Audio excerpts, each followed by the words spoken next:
Okay, right, so left hand one was you before. Again, a lot better setup. Sometimes it creeps the grip up into your palm. So I think sometimes with that sword position we showed you, get it in the fingers a bit more because that will help, obviously, this club face squaring up. If we look at this one here now, again, spacing from the ball, looking a little bit closer when you set into this golf ball here. Now, there's not much space between your hands and your legs there. And that club creeping in towards the hosel of the golf club. That'd be sort of the middle part of the club there, and there's a part of the ball there that's in that hosel bit. So that's going to encourage you to probably catch the hosel if you're not careful when you swing it normally. Okay, so look at the length of backswing with that left wrist, we say cupping or losing that structure as you go to the top of your backswing. We actually see this is a 7-9, I think.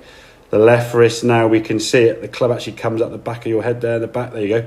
So there's your club face down here. Yeah, it's like how far that's gone. Yeah. That club face is wide open, overswinging, and with all that energy and effort to try and send it further. That's generally the sort of the reason why people swing so far. Your hips have slid. You try to get more energy, and it just creates more of a sort of high loopier, chippy shot. So these are the practice movements. Okay, look how different that backswing looks there. Now your head's kind of, say you're trying to look at the mirror, your head's having to crank this way. You see, if I was to make a turn now, looking at the mirror here, yeah, my head sort of staying there. You're kind of going a bit, because you're so used to your hips sliding that when you do that movement, your head feels like it's going to have to tip this way, okay? So, but look at the difference in length of backswing, yeah? I mean, the fact the club's over here now, the leading edge and the left forearm are sort of more in a stronger position.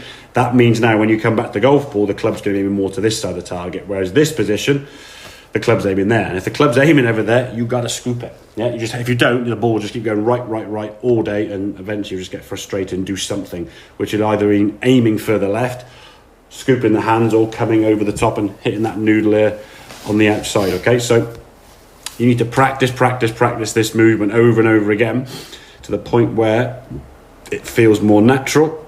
There we go. See how you almost watch it there with your eyes, sort of see where that club's gone and check what you're doing. Okay, either look at the ball or the mirror. I would encourage if we can do, but that's a lot shorter backswing.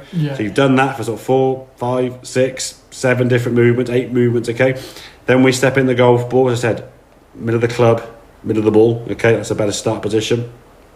Grip is better now. Now as we go back, that would be what we're looking for. So we're getting the club working nicely inside.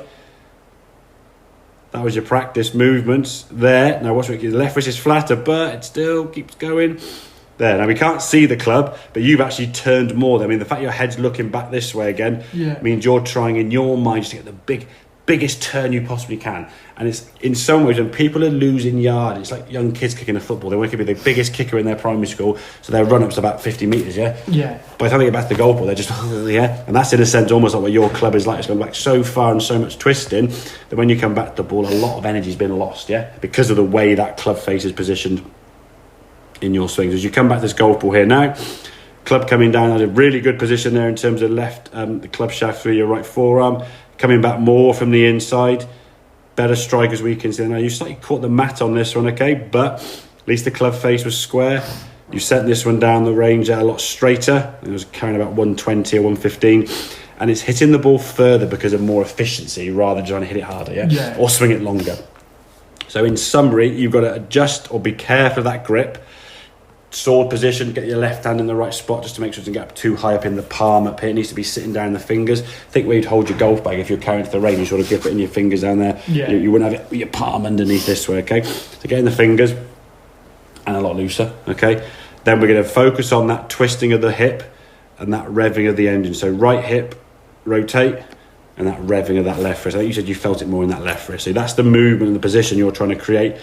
Left arm and forearm a lot flatter rather than this cupping here, okay? It will shorten your backswing, but not shorten the distance with the golf ball. If anything, actually increase the distance. So, okay, that makes sense? Sorted, Good man, well done, very good.